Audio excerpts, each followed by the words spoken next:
ప్రేక్షకులకు నమస్కారం.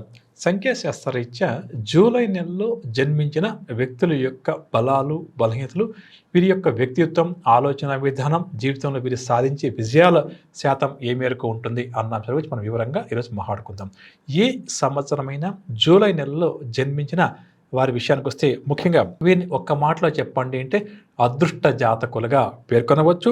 అదేవిధంగా ఏదైతే వీరు బాగా సంపాదించాలి అనే ఒక నియమాన్ని పెట్టుకొని ఒక లక్ష్యాన్ని పెట్టుకుంటారో తప్పకుండా కూడా డబ్బు కానీ అధికారం కానీ అంటే వీరు ఏదైతే సంపాదించాలి అని చెప్పి అనుకుంటే దాన్ని సంపాదిస్తారు.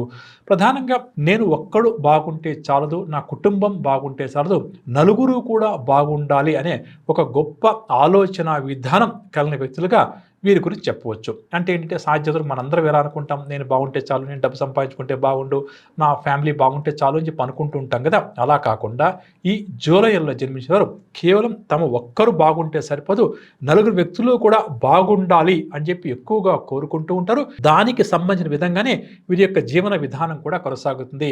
అంటే ఏదైనా పెద్ద పెద్ద వ్యాపారాలు ప్రారంభం చేయడం, 10 మందికి ఉపాధి కల్పించడం, సేవా కార్యక్రమాలు చేయడం, ఉన్నంతలో కష్టార్జితంలో కొంత అనాథాశ్రమాలు లాంటి వాటికి సహాయం చేయడం, దాన ధర్మాలు చేయడం కూడా ఎక్కువగా చేస్తూ ఉంటారని చెప్పొచ్చు.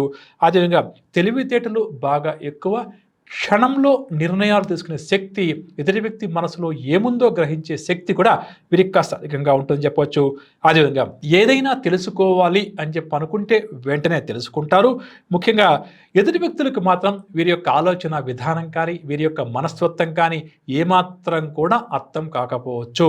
అలా అని చెప్పి వీరేమన్నా కూడా చేయకుండా పనులు చేస్తారంటే ఏమాత్రం కూడా చేయరు. ఇందాక చెప్పుకున్నాం కదండి, 10 మందికి ఉపయోగపడే పనులే ఎక్కువగా చేయాల సంకల్పం ఉంటుంది. 10 మంది కూడా నా వల్ల బాగుండాలని చెప్పి కోరుకునే గొప్ప మనస్తత్వము, ఆలోచన విధానం ఉంటుంది.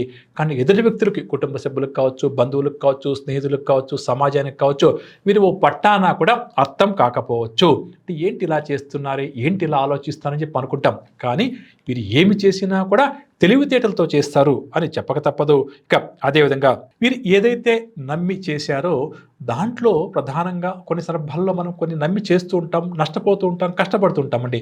మనం ఏం చేస్తుంటాం, ఎదుటి వ్యక్తి మీద ఆ నెపాన్ని నెట్టే ప్రయత్నం చేస్తుంటామండి. అంటే అపజయాన్ని ఎప్పుడూ కూడా మనం అంగీకరించే ప్రయత్నం చేయరు. విజయం వస్తే నా వల్ల అంటాం, ఏదైనా ఓటమి వస్తే ఎదుటి వ్యక్తి అలా చేశారు అని చెప్పి ఎదుటి వాళ్ళ మీద మనం ఆ నెపాన్ని నెట్టే ప్రయత్నం చేస్తున్నాం. కానీ జూలై నెలలో జన్మించిన వారికి ఉన్న మరొక గొప్ప గుణం ఏంటంటే, నేను నమ్మి చేశాను, ఆలోచించి చేశాను, సరే నాకు ఇక్కడ సక్సెస్ రాలేదు, నేను ఫెయిల్ అయ్యాను, ఇట్స్ ఓకే, దానికి ఏం చేద్దాం, మళ్ళీ కొంచెం జాగ్రత్తగా ఆలోచించి ఆ పని చేసి విజయాలు సాధిస్తాను అని చెప్తారు. అంటే విజయాన్ని ఏ విధంగా అయితే వీరు అంగీకరిస్తారో అపజయాన్ని కూడా అదే విధంగా అంగీకరిస్తారని ఎదుటి వ్యక్తుల మీద ఏమాత్రం కూడా దాన్ని నెట్టే ప్రయత్నం చెయ్యరు అని చెప్పవచ్చు. డబ్బు బాగా ఎలా సంపాదించాలి అని వీరికి తెలిసినంతగా ఇంకెవరికి కూడా తెలియదండి. కాకపోతే ఇక్కడ నేను సంఖ్యాశాస్త్రరీత్యా నెలనుసరించి మాట్లాడుతున్నాను.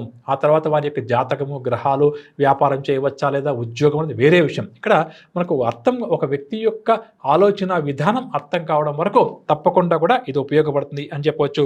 అదేవిధంగా మంచి స్నేహితులు కూడా వీరికి ఉంటారు. వీరేదైనా కష్టంలో ఉంటే స్నేహితులు ఆదుకుంటారు.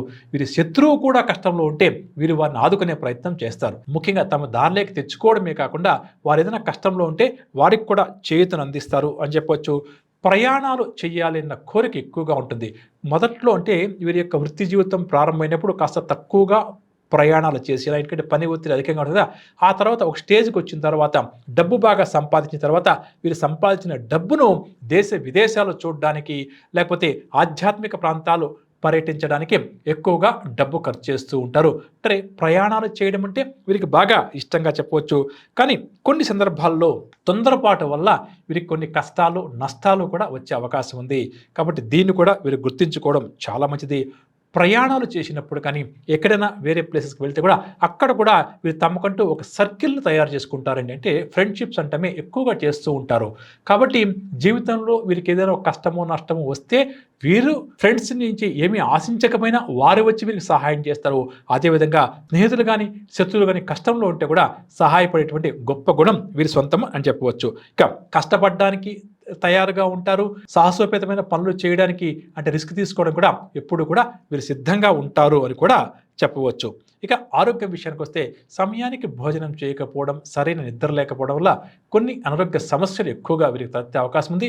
ముఖ్యంగా గ్యాస్ట్రిక్ ప్రాబ్లం, డైజెస్టివ్ సిస్టమ్ సంబంధించిన సమస్యలు అంటాం కదా, అవి ఎక్కువగా వచ్చే అవకాశం ఉంది. కాబట్టి ఎంత పని ఒత్తిడిలో ఉన్నా సరే సమయానికి కాస్త మితంగా ఆహారాన్ని తీసుకోవడం, చక్కగా నిద్రపోవడం వీరికి చాలా మంచిది అని చెప్పొచ్చు. డబ్బు మాత్రం వీరు శ్రమించి అనుకున్నది సంపాదిస్తారు. దాంతో పాటుగా దాన ధర్మాలు కూడా వీరు ఎక్కువగా చేస్తూ ఉంటారు అని చెప్పొచ్చు. ఇక జూలై నెలలో జన్మించిన వారికి కలిసి వచ్చే వారాల విషయానికి వస్తే ఆదివారము, బుధవారము వీరికి చాలా మంచిదని చెప్పవచ్చు. విన్నారు కదండి, సంఖ్యాశాస్త్రరీత్యా ఏ సంవత్సరమైనా జూలై నెలలో జన్మించిన వ్యక్తుల యొక్క గుణగణాలు, ఆలోచన విధానం ఏ విధంగా ఉంటుంది, వీరి దగ్గర మన అందరం కూడా ఏమి చూసి తెలుసుకొని నేర్చుకోవాలి అన్న ఆసక్తికర అంశాలు. ఇక ఇదండి ఇవాల్టి కార్యక్రమం. తదుపరి కార్యక్రమంలో ఆగస్టు నెలలో జన్మించిన వారి గురించి సంఖ్యాశాస్త్రం మనకి ఏం చెప్తుందో తెలుసుకుందాం.